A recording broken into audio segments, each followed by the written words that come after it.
నమస్తే, నేను మీ Shiva. Welcome to political engine.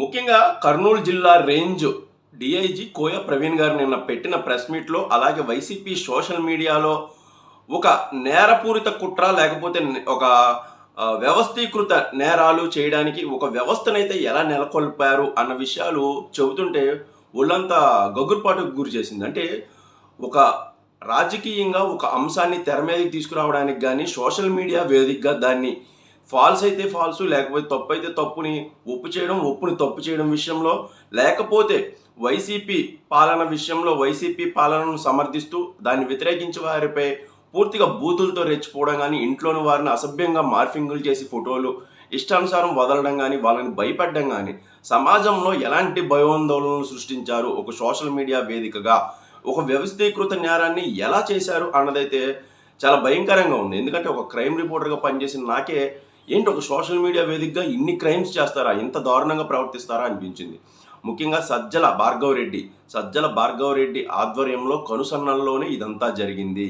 దీంతో పాటు అర్జున్ రెడ్డి, వర్రా రవీంద్రారెడ్డి, మిగతా సోమేని పేరు చెప్పుకుంటూ వెళ్తే బోల్డ్ మంది, వీళ్ళంతా ఆధ్వర్యంలోనే వైసీపీ పాలనలో అయితే అరాచకం, ఒక సోషల్ మీడియా అరాచకం జరిగింది అని అయితే ఒక కేస్ స్టడీస్తోనూ పూర్తిగా ఆ కేస్ షీట్ను మొత్తం చదువుతూ కోయ ప్రవీణ్ గారు చెప్పడం అయితే నాకు చాలా బాధ అనిపించింది. ఇంత దారుణం జరిగింది అనిపించింది. ఇదంతా ఒక పక్కన పెడితే అసలు వైసీపీ సోషల్ మీడియా ఇంత డబ్బులు ఖర్చు పెట్టి ఇంతమందిని రిక్రూట్ చేసుకొని అసలు ఇంత వ్యవస్థీకృతంగా జగన్కు చేసిన మేలు ఏంటి అని అయితే నాకు అనిపించింది. అంటే అసలు ఇంత ఒక ఆర్గనైజ్డ్ క్రైమ్ చేశారు కదా, అసలు దీనివల్ల జగన్కి వీళ్ళు మేలేం చేశారు, అసలు ఎవరైనా సరే నాయకుడికి సంబంధించి కదా ఏదైనా ఒక విషయం కానీ, ఒక వ్యవస్థను కానీ, లేకపోతే ఒక మంచిని కానీ పార్టీ తరఫున ముందుకు తీసుకువెళ్ళాలంటే ఏదైనా అల్టిమేట్గా నాయకుడికి మంచి జరగాలి అన్నది కాన్సెప్ట్. కానీ ఈ విషయంలో అసలు నాయకుడికి ఏం మంచి జరిగింది, ఏం మంచి చేశారు వీళ్ళంతా కలిపి అని అయితే నాకైతే బాధ అనిపించింది. కావాలనే జగన్ను వీళ్ళంతా కలిపి జగన్ను ప్రజల్లో ఒక డీగ్రేడ్ చేస్తూ, లేకపోతే వాళ్ళ ప్రజలకున్న నమ్మకాన్ని జగన్ మీద పూర్తిగా చెరిపేస్తూ అయితే ఈ మొత్తం నేరాన్ని చేశారు అనిపించింది.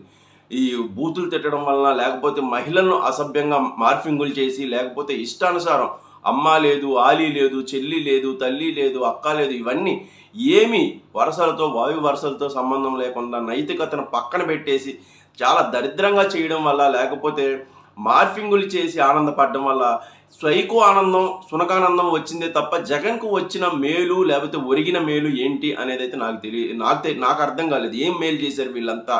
ఒక పెద్ద పిఆర్ టీంను కొన్ని కోట్ల రూపాయలను ఖర్చు పెట్టి ఏం చేశారు వీళ్ళంతా? జగన్ను ఇంకా నాశనం చేశారు, జగన్ను పూర్తి స్థాయిలో అధపాతాలకు తొక్కేశారు అనిపించింది. ముఖ్యంగా సజ్జల భార్గవ రెడ్డి ఏదైనా పాలసీల మీద కానీ, ప్రభుత్వం చేసిన విధానాల మీద కానీ పెట్టిన పోస్టులు అయితే ఏమీ లేవు. సజ్జల భార్గవ రెడ్డి ఆధ్వర్యంలో నాడు నేడు వంటి పాఠశాలలను మంచిగా చాలా ఆధునీకరించి కట్టడం కానీ, కొన్ని స్కీమ్స్, చాలా మంచి స్కీమ్స్, వాటిని కూడా ప్రమోట్ చేసుకోలేకపోయారు వైసీపీ సోషల్ మీడియాలో. నాడు నేడే కానీ, పింఛన్ల పెంపుదల మీద కానీ, లేకపోతే ఇతరత్ర చాలా విషయాలు ఉన్నాయి. పౌర సరఫరాల శాఖకు సంబంధించి ఇంటింటికి బళ్ళు తీసుకొచ్చి ఇవ్వడం కానీ, లేకపోతే దాంట్లో లోపాలు ఉండొచ్చు కానీ దాంట్లో ఒక మంచి స్టెప్స్ కానీ ఇవి కానీ ఉన్నాయి. సచివాలయ వ్యవస్థ కానీ వీటి మీద పూర్తి స్థాయిలో ప్రచారం చేయకుండా, పూర్తి స్థాయిలో దాన్ని ఆపేసి, పూర్తి స్థాయిలో ఎవరు జగన్ తిడతారు వాళ్ళ మీద, వాళ్ళ ఇంట్లో మీద పోస్టులు పెట్టండి. ఇదేం దరిద్రం. దీనివల్ల జగన్కు వచ్చిన ఆనందం ఏంటి, జగన్కు వచ్చిన లాభం ఏంటి? మీరు జగనే చేయించాడు అని అయితే నేను అనుకోను, కానీ జగన్ను ఏదో ఉద్ధరిద్దాం, జగన్కి ఏదో మంచి చేద్దాం అనే కోణంలో జగన్ను ముంచేశారు ఈ టీం అంతా. ఎందుకంటే మనిషి ఇప్పుడు మన మీదైనా, పక్కన వాళ్ళ మీదైనా, ముఖ్యంగా ఆడవాళ్ళ మీద ఏదైనా పోస్టులు పెట్టి ఇష్టానుసారం మాట్లాడితే మనిషి యొక్క మానసిక ప్రవర్తన ఏంటంటే, ఏంటి మహిళల మీద ఇంత నీచంగా పోస్టులు పెడుతున్నారు అనే ఒక ఆలోచన అయితే వస్తుంది మనిషికి. సో ఆ ఆలోచనని రేకెత్తించారు జగన్ మీద. ఇదేంటి ఇంత దరిద్రం అనే యాంగిల్లో ఒక క్రెడిబిలిటీనే కాదు, అసలు నమ్మకాన్నే కాదు, అసహ్యం వేసేలా అయితే వైసీపీ సోషల్ మీడియా టీం అయితే నడుచుకుంది అని అయితే నేను అనుకున్నాను.